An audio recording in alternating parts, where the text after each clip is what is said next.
ஆண்டவராகிய இயேசு கிறிஸ்துவின் நாமத்தினாலே உங்கள் யாவரையும் மீண்டுமாக நான் வாழ்த்துகிறேன். இந்த அருமையான ஆராதனையிலே உங்கள் ஒவ்வொருவரையும் நான் வரவேற்றுக் கொள்கின்றேன். இந்த நாளில் வாசிக்க கேட்ட வேத பகுதியை நாம் தியானிப்பதற்கு முன்னதாக சில காரியங்களை உங்களோடு கூட பகிர்ந்து கொள்ள நான் வாஞ்சிக்கின்றேன். வேதாகமத்திலே அநேக இடங்களிலே இஸ்ரவேல் மக்களை, யாக்கோபின் புத்திரர்களை மந்தையாக, கர்த்தரை மெய்ப்பனாக அநேக இடங்களிலே அதை உருவகப்படுத்தி இருக்கிறார்கள். அது மாத்திரமல்ல, தேவனுக்கு சித்தமுள்ள பிள்ளைகளை அவர் தன்னுடைய மந்தையாக சேர்த்து கொண்டிருக்கிறபடினாலே அவர் மெய்ப்பனாக இருக்கிறார். நேற்றைய தினத்தில் நம்ம தியானித்தோம், கர்த்தரேன் மெய்ப்பராக இருக்கிறார் என்று.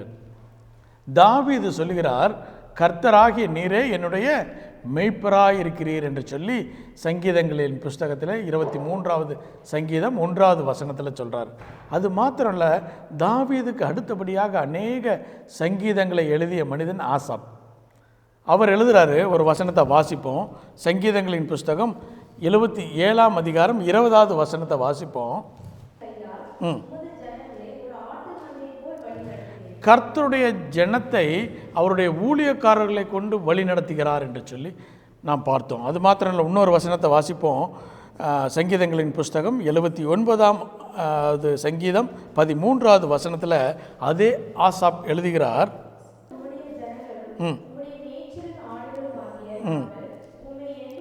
என்றென்றைக்கும் புகழ்வோம், உம்முடைய மேய்ச்சலின் ஆடுகளாகிய நாங்கள் என்றென்றைக்கும் உம்மை புகழ்வோம் என்று சொல்லி. அதே போல ஆசாப் மீண்டுமாக சங்கீதங்களின் புஸ்தகம் 80ஆம் அதிகாரம் 1வது வசனத்தில் இஸ்ரவேலின் மெய்ப்பரே என்று சொல்கிறார்.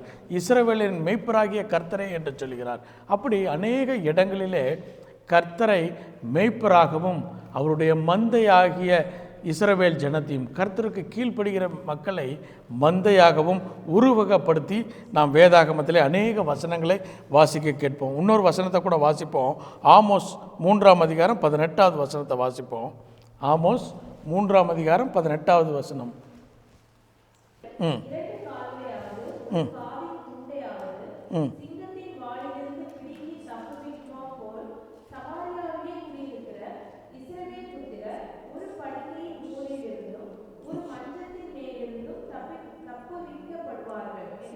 கர்த்தர் சொல்லுகிறார் என்று சொல்லி அநேக இடங்களிலே கர்த்தர் தன்னை மெய்ப்பராகவும், தன்னுடைய ஊழியக்காரர்களை மெய்ப்பராகவும், தன்னுடைய ஜனத்தை அவர் மேய்ச்சலின் ஆடுகளாகவும் அநேக இடங்களிலே சொல்லி கொண்டிருக்கிறார்.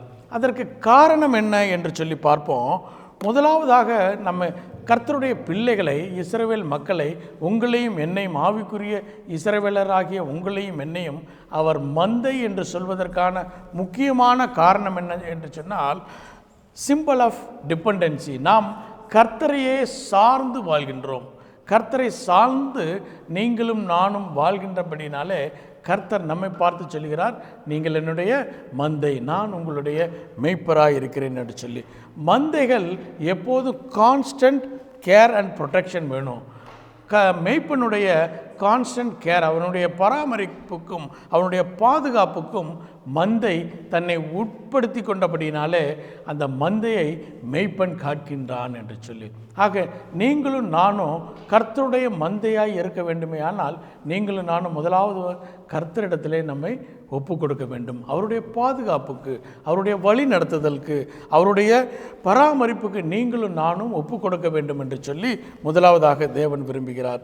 இரண்டாவதாக, இட் நீட்ஸ் கைடன்ஸ். அது வழி நடத்துதல் அதற்கு வேண்டும். தானாக எந்த காரியத்தையும் செய்ய முடியாது.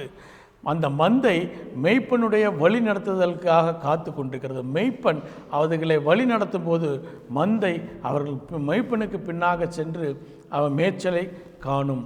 அப்படியானால் நீங்களும் நானும் கர்த்தருடைய வழி நடத்துதலுக்கு நீங்களும் நானும் ஒப்பு கொடுக்கும்போது தேவன் உங்களையும் என்னையும் மேய்ச்சல், தன்னுடைய மேய்ச்சலாக அவர் தன்னை உங்களுடைய மெய்ப்பராக அவர் காட்டுகின்றார். மூன்றாவதாக, இந்த மந்தை என்று சொல்லும்போது மந்தை கூட்டாக, குழுவாகத்தான் இருக்கும். தனியாக ஒரு மந்தை இருக்காது. நீங்களும் நானும் ஒரு குடும்பமாக, கர்த்தருடைய குடும்பமாக நீங்களும் நானும் இருக்க வேண்டும் என்று சொல்லி கர்த்தர் விரும்புகிறார். நாம் எல்லோரும் கிறிஸ்துவினுடைய அவயங்களாக இருக்கின்றோம்.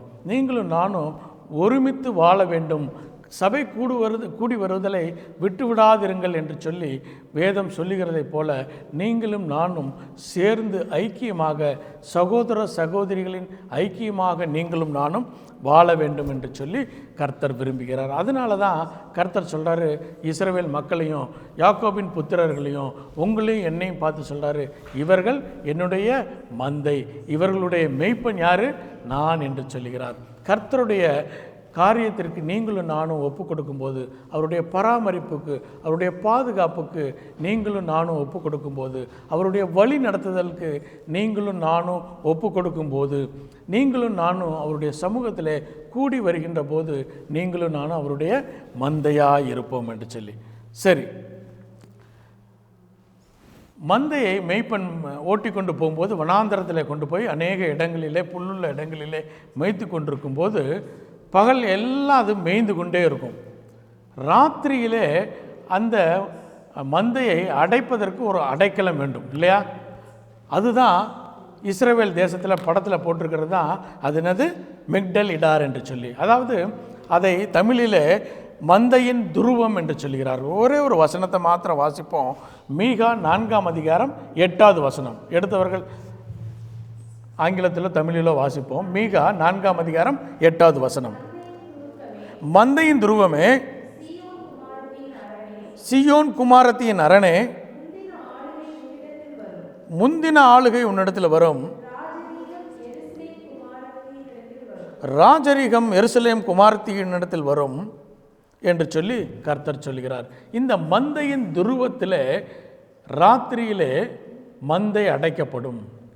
எதற்காக அடைக்கப்படும் என்று சொன்னால், அது சிதறி போகாதபடிக்கு அந்த மந்தையின் துருவத்துக்குள்ளாக அது ராத்திரியிலே அடைக்கப்படும். அங்கே பார்த்தோம்னா ஒரு டோர் இருக்கும். அந்த டோர் வழியாக மந்தைகள் உள்ளே போன உடனே அந்த டோர் கீப்பர் என்ன செய்வார்? டோரை மூடி விடுவார். ராத்திரி முழுவதும் அந்த மந்தைகள் பத்திரமாக இருக்கும்.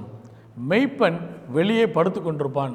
எதிரிகளின் இடத்திலிருந்து மந்தையை காக்கும் வண்ணமாக காத்து கொண்டிருப்பான். சிங்கங்களோ அல்லது மிருக ஜீவன்களோ வந்து, வனாந்தர மிருக ஜீவன்கள் இந்த மந்தையை கொன்று போடாதபடிக்கு அவன் வெளியிலே காவல் காத்து கொண்டிருப்பான். மந்தை எங்கே இருக்கும்? மந்தையின் துருவத்திற்குள்ளாக பத்திரமாக இருக்கும். ஆண்டவராகிய இயேசு கிறிஸ்து சொல்கிறாரு, நானே அந்த வாசல், மந்தையின் துருவத்தின் வாசல் நானே, என்னிடத்திலே உள்ளே வருகிறவன் உள்ளும் புறமும் மேய்ச்சலை காண்பான் என்று சொல்லி. சரி, மந்தை என்று சொன்ன உடனே என்ன ஞாபகம் வரும்? என்னென்ன இருக்கும் மந்தையில்? என்னென்ன இருக்கும்? நீங்கள் கொஞ்சம் பேசுனீங்கன்னா நல்லாயிருக்கும். மந்தையில் என்னென்ன இருக்கும்? சரி, என்னென்ன ஆடுகள்? இப்போ மாடுகள் இருக்கும், அதை விட்டுருவோம். மந்தையில் எருசலேமில் அதிகமாக வளர்க்கப்படுவது ஆடுகள் இல்லையா? அந்த ஆடுகளை அவர்கள் வளர்ப்பார்கள். அப்போ எந்த வகையான ஆடுகளை அவர்கள் வளர்ப்பார்கள்? செம்மறி ஆடு. 3 வகையான ஆடுகள் அவர்களிடத்தில் இருக்குமா? ஒன்று என்னது? ஷீப். அடுத்தது லேம். அதுக்கு அடுத்தது கோட். ஷீப்னா என்னது? செம்மறி ஆடு. கரெக்ட், செம்மறி ஆடு. லேம்னா ஆட்டுக்குட்டி. கோட்டுனா வெள்ளாடு. இப்போ இதில் எது நல்ல ஆடு, எது கெட்டாடு? செம்மறி ஆடு நல்லா இருக்குமா, வெள்ளாடு நல்லா இருக்குமா? வெள்ளாடு சாப்பிட்றதுக்கு நல்லா இருக்கும். கரெக்ட். மத்தேயு 25ஆம் அதிகாரத்தில் வாசிக்க வேண்டாம், உங்களுக்கு தெரிஞ்ச காரியம், பின்னாடி அதை வருவோம் மீண்டுமாக. மத்தேயு 25 ஆண்டவராகிய இயேசு கிறிஸ்து சொல்கிறாரு, ஒரு ஓமையை சொல்கிறாரு. வெள்ளாடுகளையும் செம்மறி ஆடுகளையும் பிரிப்பேன் என்று சொல்லி. வெள்ளாடுகளை எங்கே வைப்பாராம்? செம்மறி ஆட்டை வலதுபுறத்திலும் வெள்ளாட்டை இடதுபுறத்திலும் வைப்பார். அதை வச்ச உடனே நம்ம என்ன சொல்கிறோம்? இந்த வெள்ளாடை வேண்டாம் அப்படின்னு நினச்சிரும். எல்லாமே என்ன தான் இருக்கும்? எல்லாமே செம்மறி ஆடாக தான் இருக்கணும். ஆனால் மந்தையில் 2 ஆடுகளும் இருக்கும் இல்லையா? 2 ஆடும் இருக்கும். இது என்ன ஆடுகள் இருக்கும்? செம்மறி ஆடும் இருக்கும், வெள்ளாடும் இருக்கும், அதோடு கூட ஆட்டுக்குட்டிகள் லேம் அதுவும் இருக்கும். 3 இருக்கும்.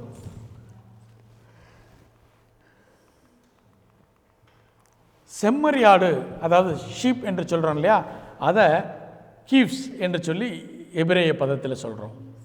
அது முக்கியமாக அவர்களுக்கு வேணும். அது எதுக்காக வேணும்னா அதிலிருந்து உள் எடுத்து ஆடைகளை தயாரிப்பதற்காக அவர்கள் வைக்கிறார்கள். அது மாத்திரம் இல்லை, அதிலிருந்து பால், அதிலிருந்து என்ன மீட்டும் எடுத்து அவர்கள் சாப்பிடுவதற்காக. இரண்டாவதாக வெள்ளாடு ஏல் என்று சொல்கிறார்கள். அது என்னதுன்னா மீட்டுக்காக மாத்திரம் உபயோகம் பண்ணுறாங்க. அதிலிருந்து வரக்கூடிய ரோமங்களை எடுத்து இந்த பில்லோ, பெட் இந்த மாதிரி செய்வதற்கு அவர்கள் உபயோகம் செய்கிறார்கள். ஆட்டுக்குட்டி என்பதை அவர்கள் என்ன செய்கிறாங்கன்னா பலியாடாக, ஒரு வயதுக்கு குறைந்த ஆட்டை ஷீப்பை என்ன சொல்கிறாங்க அவங்க லேம் என்று சொல்கிறார்கள். அப்போ 3 காரியமும் இருந்ததான் மந்தை. நம்ம மந்தைன்னு சொன்னோடனே என்ன சொல்லுவோம், செம்மறி ஆடு தான் சொல்லுவோம். ஆனால் அந்த மந்தையில் 3ம் இருக்கும்.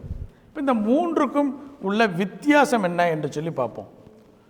ஷீப்னா என்ன, கோட்னா என்ன அப்படின்னு பார்ப்போம். ஷீப் வந்து எப்பயுமே கூட்டமாக சென்று மேய்ச்சல் பண்ணுகிற ஒரு அனிமல், டொமஸ்டிக் அனிமல். அது என்ன செய்யணும்னா போய் சமவெளியில் இருக்கக்கூடிய புல்களை மேயும். ஆனால் இந்த வெள்ளாடு வந்து கொஞ்சம் இண்டிபெண்ட்டான ஒரு ஆடு. அது தனியாக சென்று மலைகளின் மீது போய் கூட அது தன்னுடைய இரையை, தன்னுடைய உணவை உண்டு விட்டு மீண்டுமாக மேய்ப்பினுடைய சத்தத்தை கேட்டு கீழே இறங்கி வரும். அது லிட்டில் பிட் இண்டிபெண்ட். ஷீப் வந்து கொஞ்சம் டிபெண்ட். அதுக்கு நிறைய மேய்ப்பனுடைய பாதுகாப்பும் பராமரிப்பும் தேவை. வெள்ளாட்டுக்கு எவ்வளவு கொஞ்சம் இருந்தால் போதும், அது தன்னைத்தானே காத்து கொள்ளும். லேம் என்பது மிகவும் குட்டியான ஆடு. அநேக நேரத்தில் காணாமல் போன ஆட்டுக்குட்டியை தான் தேடி போனார் இல்லையா.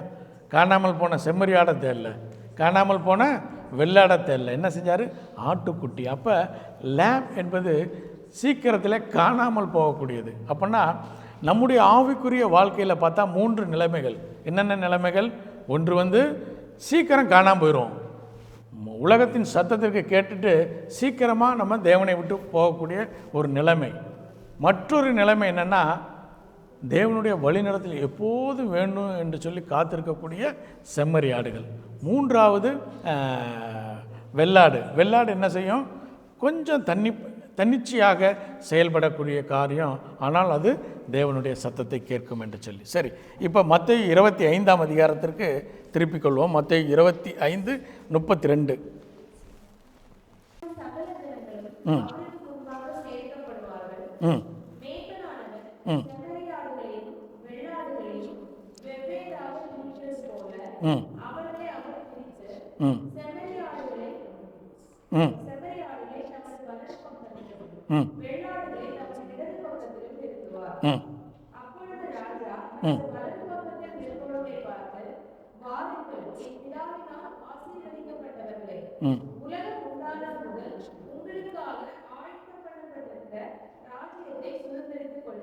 போதும். இந்த வசனத்தை நம்ம கேட்டவுடனே என்ன செய்வோம், செம்மறி ஆடுகளை நம்ம சேர்த்துக்கொள்வோம், வெள்ளாடை என்ன செய்வோம், வேண்டான்னு சொல்லிடுவோம். ஆனால் இந்த வசனம் என்ன சொல்லுதுன்னா, இதை 2ஆக பிரிப்பார் என்று பிரிப்பதற்காக மாத்திரமே சொன்னது. அதுக்காக வெள்ளாடு தவறு என்று சொல்லவில்லை. இனப்பெருக்கத்தின் போது வெள்ளாட்டையும் செம்மறி ஆட்டையும் 2ஆக பிரிப்பார்கள். ஏன்னா கிராஸ் பிரைட் ஆயிடக்கூடாது என்பதற்காக பிரிப்பார்கள். அது இனப்பெருக்கம் ஆனதற்கு பின்பதாக அவைகளை மீண்டுமாக மந்தைக்குள்ளாக சேர்த்துக்கொள்வார்கள். நம்ம என்ன செய்வோம்னா இது 2ஐயும் அப்படியே பிரிச்சிட்டோம். அந்த பிரிப்பதற்காக சொல்லப்பட்ட ஒரு உவமை தானே ஒழிய, மந்தையில் என்ன இருக்கும், செம்மறியாடும் இருக்கும், வெள்ளாடும் இருக்கும், ஆட்டுக்குட்டியும் இருக்கும். அதை தான் சொல்ல நான் முயற்சிக்கின்றேன். சரி, ஒரு வசனத்தை மாத்திரம் வாசிப்போம். எரேமியா தீர்க்கதரிசியின் புஸ்தகம் 50ஆம் அதிகாரம் 8வது வசனத்தை வாசிப்போம். ஸ்லைடில் இருக்குது, உங்களால் முடிஞ்சால் பார்த்து படிச்சிடலாம்.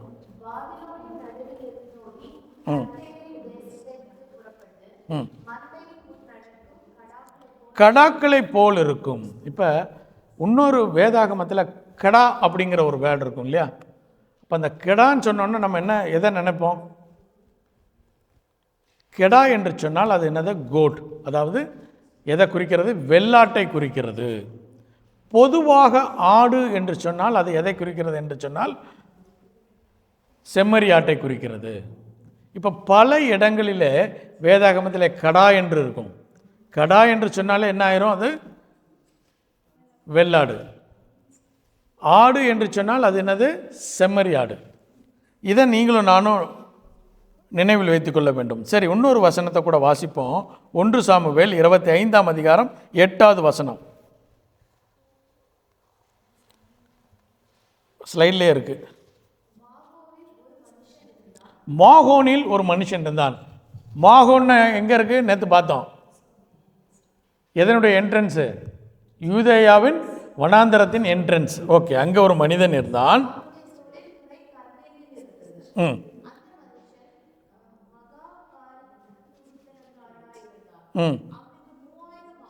3000 ஆடு. ஆடுன்னா என்னது? செம்மறி ஆடு. ஓகே. 1000 வெள்ளாடும் இருந்தது. எப்படி இருந்துச்சு? ப்ரொபோர்ஷனட் என்னது? 50-50 இருக்கணும்ல. இப்போ என்ன இருந்துச்சா? 3:1 தான் இருக்குது. இப்போ என்ன, எது கம்மியாக இருக்குது? வெள்ளாடு கம்மியாக இருக்குது. ஏன்னா வெள்ளாட்டை தான் அவங்க நிறைய சாப்பிடுவாங்க. நீங்கள் எந்த ஆட்டை சாப்பிடுவீங்க? எங்களுக்கெல்லாம் தெரியாதுங்க, நாங்கள் போவோம் அப்படி வாங்கிட்டு வந்துடுவோம். ஏதோ ஒரு மீட் இல்லை, வெள்ளாட்டை தான் அவங்க அதிகமாக உணவுக்கு அவர்கள் உபயோகித்தார்கள் என்று சொல்லி ரெண்டு வசனத்தை வாசிப்போம். ஸ்லைடில் இருக்குது. ஆதியாகமம் 27ஆம் அதிகாரம் 9 and 16 ரெண்டையும் வாசிப்போம். ம் ம் இப்போ ஒரு கேள்வி, இது யார்கிட்ட சொன்னது? கரெக்டாக சொல்லணும். யாக்கோபின் இடத்துல சொன்னது இல்லை? எந்த ஆட்டை யூஸ் பண்ணியிருக்காங்க? வெள்ளாட்டை. ஏன் 3:1 வந்துச்சுன்னா இதனால தான். அவங்க என்ன செய்வாங்கன்னா வெள்ளாட்டை நிறைய சாப்பிடுவாங்க. சரி, அதுக்கடுத்து 16வது வசனத்தை வாசித்துருவோமே. ம் போட்டு, ஏன்னா அதனுடைய ரோமம் நன்றாக நீளமாக இருக்கும், மனிதனுடைய ரோமத்தை போல இருக்கும், அதனால் அதை யூஸ் பண்ணாங்கன்ட்டு. இதை உணவுக்காக மாத்திரம் இதை அதிகமாக உபயோகித்ததினால வெள்ளாட்டினுடைய ப்ரொபோர்ஷனட் இஸ்ரவேல் மக்கள் தேசத்தில் குறைந்திருந்தது. இன்னொரு வசனத்தை வாசிப்போம். நியாயாதிபதிகளின் புஸ்தகம் 6ஆம் அதிகாரம் 19வது வசனம்.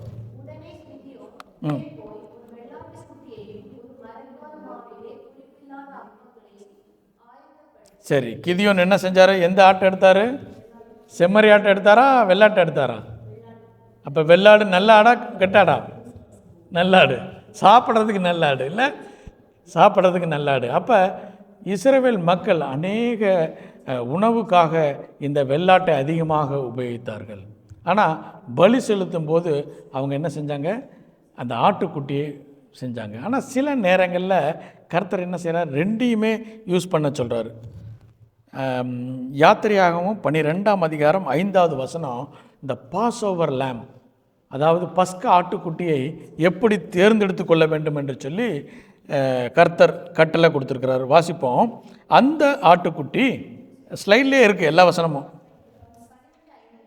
12:5.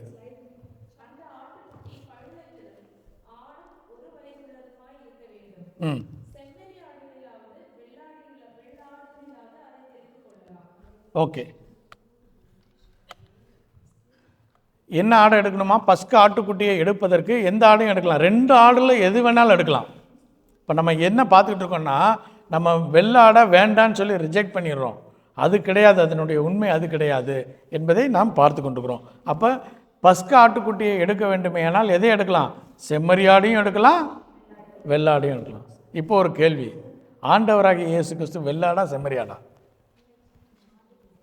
ஆட்டுக்குட்டி. சரி, அதான் எந்த ஆட்டில்? ஆட்டுக்குட்டினா குட்டி. செம்மறி ஆட்டாக இருந்தாரா, வெள்ளாடாக இருந்தாரா? செம்மறி ஆடு. ஏன்? வெள்ளாடு இடதுபுறத்தில் இருந்ததுனால இல்லையா? சரி, ஒரு சில வசனங்களை வாசிப்போம். எபிரேயருக்கு எழுதிய நிருபம் 9ஆம் அதிகாரம் 12வது வசனத்தை வாசிப்போம்.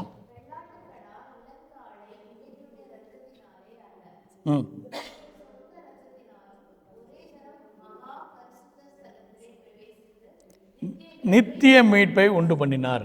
அப்போ ஆண்டவராகிய இயேசு கிறிஸ்துவனுடைய இரத்தத்தை எந்த இரத்தத்தோடு கூட ஒப்புமைப்படுத்துகிறாரு?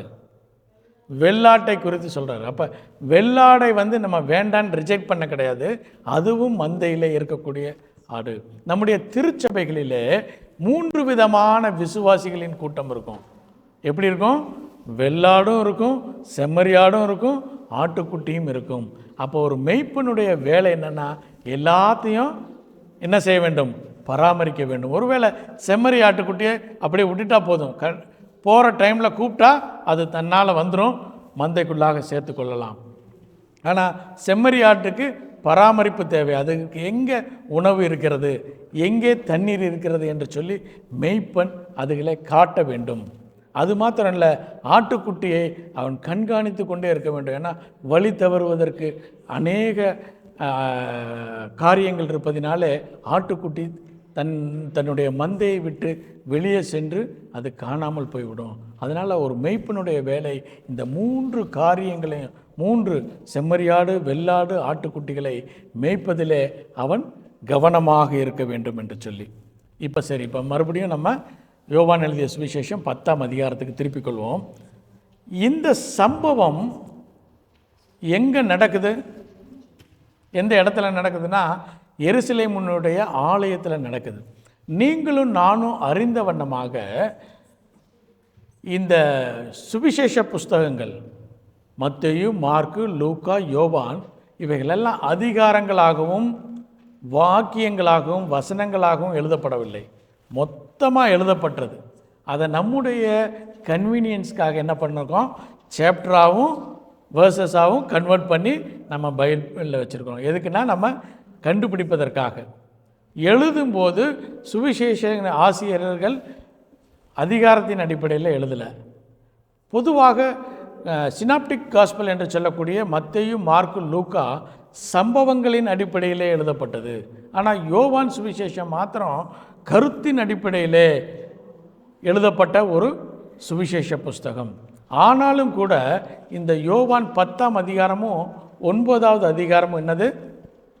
ஒரே இடத்திலே நடந்தது.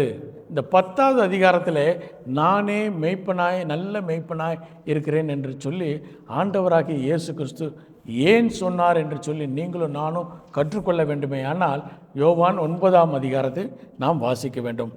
யோவான் 9ஆம் அதிகாரம் 1 to 7 வசனங்களை வாசிப்போமா?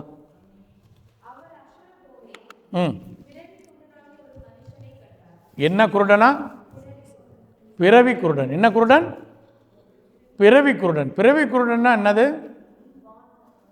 பிறக்கும் போதே அவனுக்கு என்ன இல்லை? கண் இல்லை. ஓகே, அடுத்து வாசிப்போம்.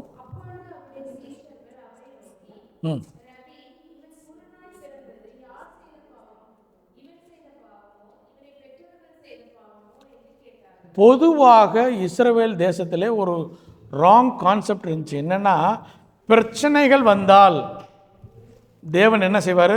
தண்டிப்பார். நமக்கு வரக்கூடிய பிரச்சனைகளுக்கெல்லாம் காரணம் யார்? நம்ம தான் அப்படின்னு அவர்களுக்குள்ளாக இருந்தது. யாராவது ஒருவர் கஷ்டப்பட்டால் அவங்க என்ன சொல்லுவாங்க? நீ என்ன செஞ்ச பாவமோ? யோபுவை பார்த்து என்ன சொன்னாங்க? நீ என்ன பாவம் செஞ்சியோ? நண்பர்கள் சொல்கிறாங்க, நீ என்ன பாவம் செஞ்சியோ தெரியல, கர்த்தர் உன்னை தண்டிச்சிட்டார்.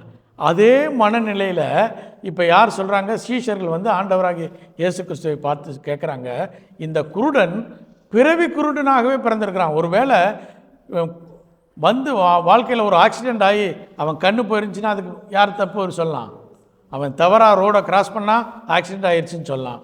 அல்லது கண்ணை சரியாக பராமரிக்கவில்லை, அவனுடைய கண் போய்விட்டது என்று சொன்னால் யாரை ப்ளேம் பண்ணலாம்? அவனை ப்ளேம் பண்ணலாம். ஆனால் இவன் எப்பேற்பட்ட குருடன்? பிறவி குருடன். அப்போ இந்த பிறவி குருடனாக பிறந்தது யாருடைய தவறு? இவனுடைய தவறாக இருக்க வாய்ப்பில்லை. அப்போ யாருடைய தவறாக தான் இருக்கணும்? இவருடைய பெற்றோர்களுடைய தவறாக இருக்கும் என்று சொல்லி ஆண்டவராகிய இயேசு கிறிஸ்துவின் இடத்துல கேட்கும்போது ஆண்டவராகிய இயேசு கிறிஸ்து என்ன சொன்னார்னு பார்ப்போமா? அவன் அந்த காரியம் இவனுடைய பாவத்தினாலே ஏற்பட்டதல்ல,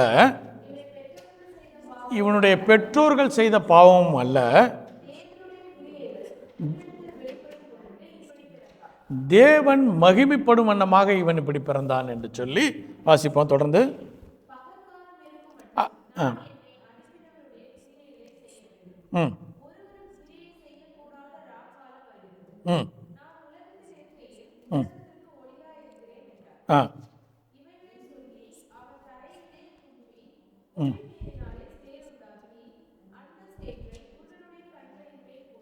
ம் ம் அனுப்பப்பட்டவன் என்ற அர்த்தமாம். பார்வையடைந்து திரும்பி வந்தான். இப்போ பிறவி குருடனுக்கு என்ன மிஸ்ஸிங்கு? கண் மிஸ்ஸிங். கர்த்தர் என்ன செய்கிறாரு? ஆண்டவராக இயேசு கிறிஸ்து மண்ணினாலே அந்த கண்ணினுடைய பாகத்தை உருவாக்கி அவன் மீது வைத்து அந்த கண்ணை உருவாக்குகிறார். இதுவரைக்கும் செய்த எல்லா அற்புதத்திலையும் பெரிய அற்புதம் இந்த அற்புதம். ஏன்னா இவர் அங்கே இந்த இடத்துல என்ன ப்ரூவ் பண்ண போகிறாருன்னா, இவர் யார்? சிருஷ்டிப்பின் கர்த்தர் என்று சொல்லி ஒரு வசனத்தை கூட வாசிப்போம். ஆதியாகமம் 2ஆம் அதிகாரம் 7வது வசனம். தேவனாகிய கர்த்தர் மனுஷனை பூமியின் மண்ணினாலே உருவாக்கி ஜீவ சுவாசத்தை அவன் நாசியிலே ஊதினார், அவன் ஜீவாத்மாவானான் என்று சொல்லி. அப்போ எதனால் உருவாக்குனாரு? மண்ணினாலே. அதே மண்ணினாலே ஆண்டவராகிய இயேசு கிறிஸ்து மிஸ்ஸிங் பார்ட்டை அவர் பண்ணி கண்ணை மீண்டுமாக அந்த குருடனிடத்தில் வைப்பதினாலே அவர் என்ன ப்ரூவ் பண்ணுறாருன்னா, அவர் சிருஷ்டிகர்த்தர் என்று சொல்லி. அதை தான் யோவான் 20ஆம் அதிகாரம் 22 சொல்லப்பட்டிருக்கிறது. அவர்கள் மீது ஊதி பரிசுத்த ஆவியை பெற்றுக்கொள்ளுங்கள் என்றார். அப்போ ஆண்டவராகிய இயேசு கிறிஸ்து சிருஷ்டிப்பின் கர்த்தர் என்று சொல்லி இந்த அற்புதத்தின் மூலமாக வெளிப்படுத்துகிறார். என்னாலே சகலமும் என்னாலே எனக்காகவும் என்னாலே உருவாக்கப்பட்டது என்று சொல்லி ஆண்டவராகிய இயேசு கிறிஸ்து சொல்கிறார். அவர் சிருஷ்டிப்பின் கர்த்தர் என்று அந்த ஒரு அற்புதத்தின் மூலமாக அவர் வெளிப்படுத்துகிறார். இந்த காரியத்தை கேட்ட உடனே அநேகருக்கு அது ஆச்சரியமாக இருந்தது. இவ்வளவு நாள் குருடனாக இருந்தவன் எப்படி பார்வை அடைந்தான் என்று சொல்லி முதல்ல அவனிடத்தில் கேட்குறாங்க, எப்படி நீ பார்வை அடைந்தேன்? அவன் சொல்கிறான், இந்த மாதிரி ஒரு வந்தார், அவர் யாருன்னு எனக்கு தெரியாது, அவர் மண்ணை எடுத்து என் கண்களுக்கு மேலாக வைத்து கழுவிட்டு வான்னு சொன்னார். கழுவுனே, எனக்கு என்ன கிடைச்சது? பார்வை, கண் கிடைத்தது என்று சொல்லி உடனே அவனை கொண்டு போய் பரிசேயரின் இடத்துல விடுறாங்க. பரிசேயர்கள் கேட்குறாங்க, உனக்கு எப்படி வந்தது? அவர் சொல்ல இதே காரியத்தை சொல்கிறான். சொன்ன உடனே அவங்க நம்பாமல் என்ன சொல்கிறாங்க, உன்னுடைய தாயும் தகப்பனையும் கூட்டிகிட்டு வான்னு அவங்கள கூட்டிகிட்டு வந்து விசாரிக்கிறாங்க. விசாரிக்கும்போது அவங்க சொல்கிறாங்க, இவன் பிறவி குருடனா பிறந்தது உண்மை, இவன் என்னுடைய பகையன்தான், அதுவும் உண்மை. எப்படி கண் திறந்தது என்று சொல்லி எனக்கு தெரியாது, பார்வை எப்படி அடைந்தான் என்று சொல்லி எனக்கு தெரியாது, நீங்கள் அவனையே கேட்டுக்கொள்ளுங்கள் என்று சொல்லி அவனை கேட்குறாங்க. அப்போ உன்னை குணப்படுத்தினது யார் என்று கேட்கும்போது அவன் சொல்கிறான், ஒரு தீர்க்கதரிசி என்று சொல்லி. அவங்க சொல்கிறாங்க, இது காரியம் நடப்பதே கிடையாது, இது என்ன நாள்?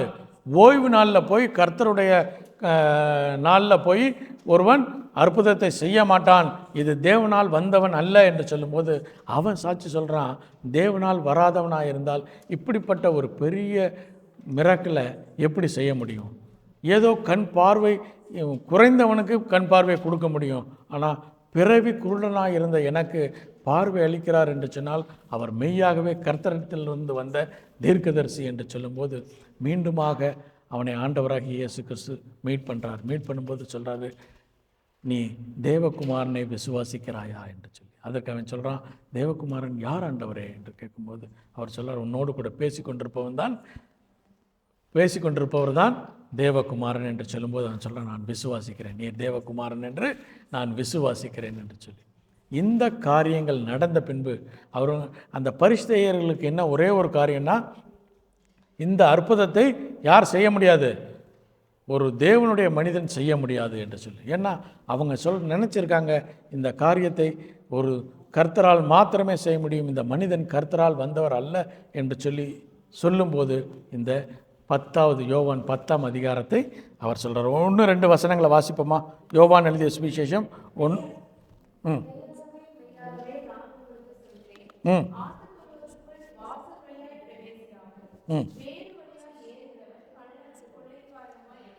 இப்போ நம்ம என்ன செய்ய போகிறோம்னா கவுண்ட் பண்ண போகிறோம், எத்தனை நபர்கள் இந்த பேரபிளில் ஆண்டவராகிய இயேசு கிறிஸ்து சொல்லியிருக்காருன்னு. முதல் நபர் யார்? கல்லரும் கொள்ளைக்காரன். சரி, அடுத்து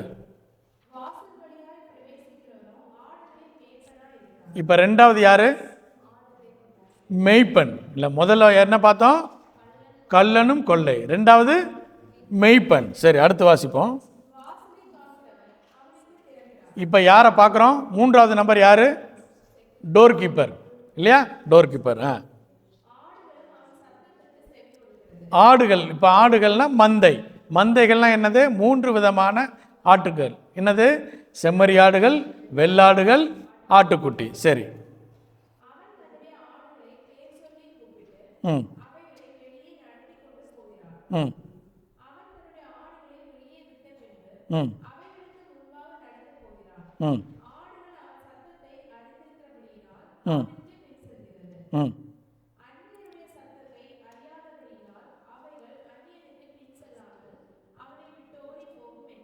ம்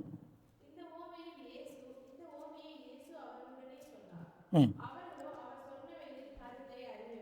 சரி, 9வது வசனத்தை வாசிப்போம். ம் இப்போ ஆண்டவராகிய இயேசு கிறிஸ்து சொல்கிறார். 4வது, அது கேரக்டர் கிடையாது, ஒரு சப்ஜெக்ட் சொல்கிறாரு. என்ன சொல்கிறாரு? வாசல். சரி, அடுத்து. ம் என் வழியே உட்பிரவேசித்தால் அவன் ரட்சிக்கப்படுவான்.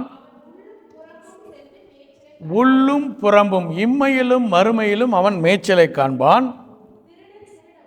ம் ஆ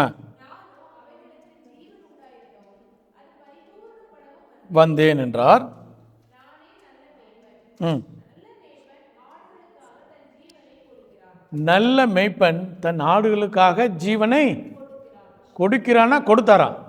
இன்னைக்கு நம்ம என்ன சொல்லணும்? கொடுத்தார். சரி, அடுத்து வாசிப்போம்.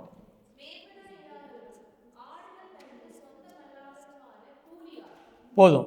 இப்போ 4வது நபரை பார்க்குறோம். யாரு? கூலியாள். அது கூலியாள்னா யாரு? அவனும் ஒரு மெய்ப்பன் தான். அவனும் எது வழியாக தான் போனான்? வாசல் வழியாக தான் போனான். ஆனால் அவன் எப்படிப்பட்ட ஆள்? நல்ல மெய்ப்பனா? இல்லை, அவன் மெய்ப்பன் தான். சரி, வாசிப்போம், தொடர்ந்து வாசிப்போம். ம் ம் சரி, கூலிக்காக வேலை செய்கிறான். ம் ஆடுகளுக்காக அவன் கவலைப்படான். இப்போ 5 விதமான காரியங்கள் பார்க்குறோம். முதல் காரியம் என்னது? மந்தை என்று சொன்னால் என்னென்ன? செம்மறியாடு, வெள்ளாடு, ஆட்டுக்குட்டி. 2வதாக ஒரு பார்த்தோம். என்ன பார்த்தோம்? திருடனும் கொள்ளையருமா இருக்கிறாங்க. அவங்களுடைய எண்ணமே என்னது? ஆடுகளை அழிக்க வேண்டும் என்று சொல்லி அவர்களுக்கு இருக்கிறது. 3வதாக நம்ம பார்த்தோம் டோர். அது பேட்டா என்று சொல்கிறார்கள். அதாவது ஹீப்ரூவில் H6607 அந்த ஒரு லெட்டர் கொடுக்கப்பட்டிருக்கிறது. அது வந்து வாசல். அந்த வாசல் யார்? ஆண்டவராகிய இயேசு கிறிஸ்து. ஆனால் அந்த வாசலுக்குள்ளாக 2 மெய்ப்பர்கள் போவாங்க. ஒரு மெய்ப்பர் யார்? நல்ல மெய்ப்பர். இன்னொரு ஆள் யார்? கூலிக்காக போகிற மெய்ப்பர். இப்போ 2 பேர். அது இல்லாமல் இன்னொருத்தர் இருக்கிறார். அவர் யார்? Door keeper. இப்போ யாரையும் பார்க்காம நம்ம சொல்லணும், இந்த 5 நபர்களில் யார்?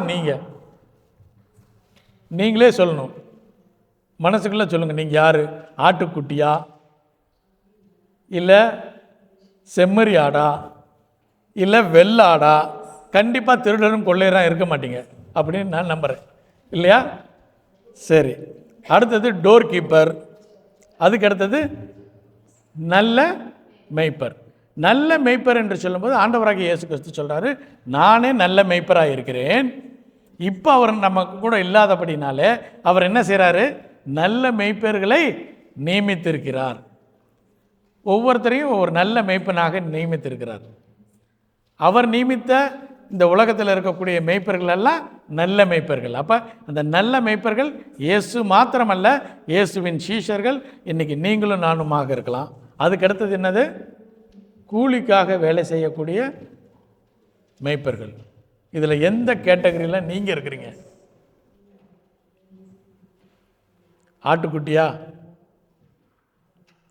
வெள்ளாடா, செம்மறியாடா, டோர் கீப்பரா?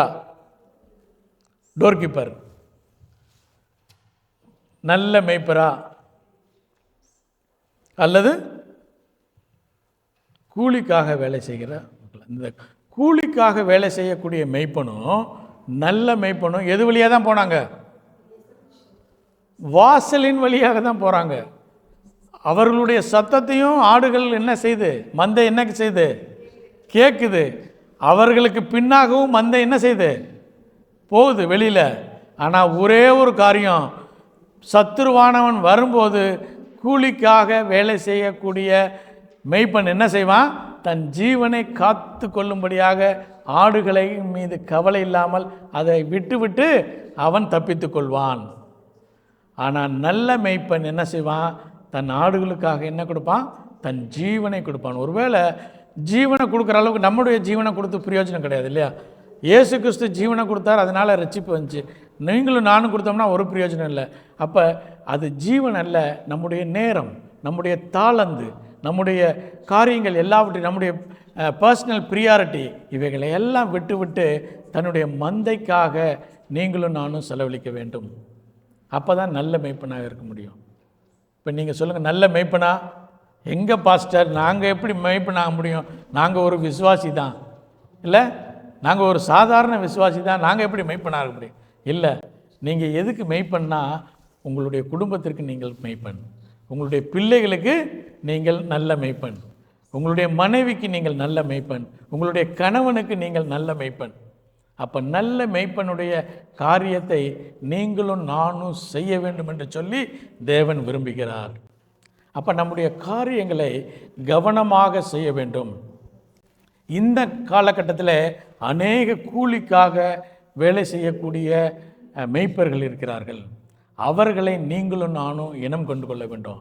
இன்றைக்கி பார்த்தோம்னா அநேக மந்தைகள், ஆடுகள், ஆட்டுக்குட்டிகள், செம்மறி ஆடு, வெள்ளாடு எல்லாம் எங்கே போகுது? கூலிக்கு வேலை செய்யக்கூடிய மெய்ப்பரின் பின்னாக போய்கொண்டிருக்குது. ஆனால் அவர்களும் என்ன செய்கிறாங்க? ஆண்டவராகிய இயேசு கிறிஸ்துவின் நாமத்தை தான் அவங்களும் சொல்கிறாங்க. ஆனால் நீங்களும் நானும் மந்தைகள், நீங்கள் சரியான காரியத்தை நீங்களும் நானும் கேட்க வேண்டும். இது இயேசு கிறிஸ்துவனுடைய வார்த்தையா அல்லது மனுஷீகமாக அவர்கள் சொல்லுகிற காரியமா? எப்படி நல்ல மெய்ப்பனையும் கூலிக்காக வேலை செய்கின்ற மெய்ப்பனையும் பிரித்து பார்க்க வேண்டும் என்று சொன்னால், அவர்களுடைய கனிகளினாலே நீங்களும் நானும் அறிந்து கொள்ள வேண்டும். அவர்களுடைய கனிகள் எப்படி இருக்குது, அவருடைய வாழ்க்கை எப்படி இருக்குது. ஒருவேளை நான் மெய்ப்பன் என்று சொல்லுகிறவன் தன்னுடைய சொந்த குடும்பத்தை காத்து கொள்ளாமல் மந்தையை மேய்க்க முடியாது இல்லையா? நீங்களும் நானும் நாளைக்கு மெய்ப்பனாக வேண்டும் என்றால் இன்றைக்கி நம்ம எதை மேய்த்தாக வேண்டும்? நம்முடைய பிள்ளைகளை, நம்முடைய குடும்பத்தை நீங்களும் நானும் மேய்க்க வேண்டும். நீங்களும் நானும் நல்ல மெய்ப்பனாக இருக்க வேண்டும். முதலாவது நம்முடைய குடும்பத்தை நீங்களும் நானும் காத்து கொண்டு வளர்க்க வேண்டும். கர்த்தருக்குள்ளாக அவர்களை வளர்க்க வேண்டும். முதலாவது நாம் கர்த்தருக்குள்ளாக இருக்க வேண்டும். அதுக்கு அடுத்தது நம்முடைய மனைவி, நம்முடைய கணவன், நம்முடைய பிள்ளைகள், நம்முடைய சந்ததிகளை தேவனுக்குள்ளாக நீங்களும் நானும் வளர்க்கும்போது நீங்களும் நானும் நல்ல மெய்ப்பனாக இருக்க வேண்டும். அந்த நல்ல மெய்ப்பனாக இருக்கும்போது தான் நாம் மற்றவர்களை வழி நடத்த முடியும். அப்போ ஒரு மெய்ப்பன் இருக்கிறான்னா அவனுடைய வாழ்க்கை, அவனுடைய சொந்த வாழ்க்கை, அவனுடைய குடும்பங்கள் எப்படி இருக்கிறது என்று சொல்லி பார்க்க வேண்டும். அவனுடைய கனிகளை பார்க்க வேண்டும். இவைகளை பார்த்து அவன் நல்ல மெய்ப்பனா அல்லது கூலிக்காக வேலை செய்கின்ற ஒரு மெய்ப்பனா என்று சொல்லி நீங்களும் நானும் இனம் கொண்டு கொள்ள வேண்டும். கூலிக்காக மெய்ப்பனாக இருக்கிறவன் பின்னாக சென்று அவனுடைய சத்தத்தை கேட்டு பின்னாக சென்றால் என்ன நடக்கும்? மிருகங்களுக்கு ஒப்பு கொடுப்பான். சத்துருவானவன் வரும்போது அவன் உங்களை விட்டு அவன் விலகி ஓடி தன்னுடைய ஜீவனை காத்துக்கொள்வான். இந்த மந்தை சத்துருவானவனுடைய கைகளிலே ஒப்பு கொடுக்கப்படும். இந்த மந்தையாக நீங்களும் நானும் இருக்கும்போது நல்ல மெய்ப்பனை நீங்களும் நானும் கண்டுகொள்ள வேண்டும். ஆண்டவராகிய இயேசு கிறிஸ்து சொல்கிறார், நானே நல்ல மெய்ப்பன் என்று சொல்லி. அவரை போல நீங்களும் நானும் நல்ல மெய்ப்பனாக இருக்கின்ற போது தான் நம்முடைய குடும்பத்தை நீங்களும் நானும் வழி நடத்த முடியும். உங்களிடத்துல நான் மெய்ப்பன் இல்லை, நான் ஒரு சாதாரண விசுவாசி என்று சொல்லி நீங்களும் நானும் கை கழுவ முடியாது. உங்களுடைய கைகளிலே உங்களுடைய பிள்ளைகள் கொடுக்கப்பட்டிருக்கிறது, உங்களுடைய கைகளிலே உங்களுடைய குடும்பம் கொடுக்கப்பட்டிருக்கிறது, உங்களுடைய கைகளிலே உங்களுடைய நண்பர்கள் கொடுக்கப்பட்டிருக்கிறார்கள். அவர்களை நீங்கள் இயேசுவுக்கு உள்ளாக வழி நடத்தும் போது கர்த்தர் உங்களை ஒரு பெரிய மெய்ப்பனாக வழி நடத்துவார்கள். ஆண்டவராகிய இயேசு கிறிஸ்து பிரதான மெய்ப்பனாக இருக்கிறார். நீங்களும் நானும் அவருக்கு கீழே ஊழியம் செய்யக்கூடிய மெய்ப்பர்களாக இருக்கின்றோம். கடைசியாக ஒரு 5 வசனங்களை வாசித்து நாம் முடிப்போம். 1 பேதுரு 5ஆம் அதிகாரம் 1 4 வசனங்களை வாசிப்போம். உங்களில் உள்ள மூப்பர்களுக்கு உடன் மூப்பனும் கிறிஸ்துவின் பாடுகளுக்கு சாட்சியும் இனி வெளிப்படும் மகிமைக்கு பங்காளிகளுமாயிருக்கிற நான் புத்தி சொல்லுகிறது என்னவென்றால், போதும், உங்களிடத்தில் இருக்கக்கூடிய மந்தையை நீங்கள் மேய்க்க வேண்டும், உங்கள் குடும்பத்தை நீங்களும் நானும் மேய்க்க வேண்டும் என்று சொல்கிறார். தொடர்ந்து வாசிப்போம். கட்டாயமாகவும் அல்ல, மனப்பூர்வமாய், அவலட்சணமான ஆதாயம், ஒரு இழிவான ஆதாயத்திற்காக ஒரு மெய்ப்பன் வேலை செய்யக்கூடாது. அந்த மெய்ப்பன் தன் ஆடுகளுக்காக தன்னுடைய ஜீவனை கொடுப்பவனாக, தன்னுடைய நேரத்தை, தன்னுடைய பணத்தை, தன்னுடைய காரியங்கள், ப்ரியாரிட்டிஸ் எல்லாவற்றையும் விட்டுவிட்டு அந்த மந்தையை மேய்க்கக்கூடிய மனமுள்ளவனை தேவன் இன்றும் தேடிக்கொண்டிருக்கிறார். தொடர்ந்து வாசிப்போம். உற்சாக மனதோடும் கிடைத்த அந்த சுதந்திரத்தை இருமாப்பாய் ஆளுகிறவர்களாய் அல்ல, மந்தைக்கு மாதிரிகளாகவும். நீங்கள் முன்னாடி சொல்லணும்னா நீங்கள் உங்களை யார் என்ன செய்யணும், ஃபாலோ பண்ணணும்னா உங்களுடைய வழிகள் சுத்தமாக இருக்க வேண்டும். உங்களுடைய வழிகள் சுத்தமாக இருந்தால் தான் மந்தை சரியான வழியில் நடக்க முடியும். தொடர்ந்து வாசிப்போம். மந்தைக்கு மாதிரிகளாகவும் கண்காணிப்பு செய்யுங்கள். இப்படி எல்லாம் செய்தால், அப்படி செய்தால் பிரதான மேய்ப்பராகிய ஆண்டவராகிய இயேசு கிறிஸ்து வெளிப்படும் போது மகிமையுள்ள வாடாத கிரீடத்தை பெறுவீர்கள். மகிமையுள்ள கிரீடத்தை நீங்களும் நானும் பெற்றுக்கொண்டு நல்ல மேய்ப்பனாக, குடும்பத்தின் மெய்ப்பனாக, சபையின் மெய்ப்பனாக, இந்த தேசத்தின் மெய்ப்பனாக நீங்களும் நானும் இருக்க வேண்டுமே ஆனால், அந்த வாடாத கிரீடத்தை பெற வேண்டுமே ஆனால், நமக்கு கொடுக்கப்பட்ட மந்தையை, நமக்கு கொடுக்கப்பட்ட பிள்ளைகளை, நமக்கு கொடுக்கப்பட்ட குடும்பத்தை கர்த்தருடைய பாதையிலே நீங்கள் நடத்த வேண்டும். நீங்கள் தேவனுடைய பாதையிலே முதலாவது நடக்க வேண்டும்.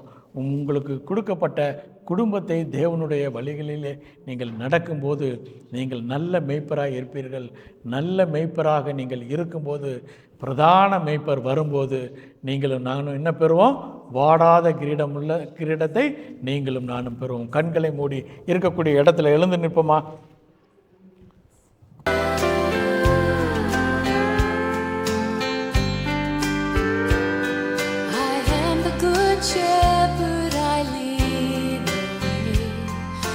Pastures of life and of joy,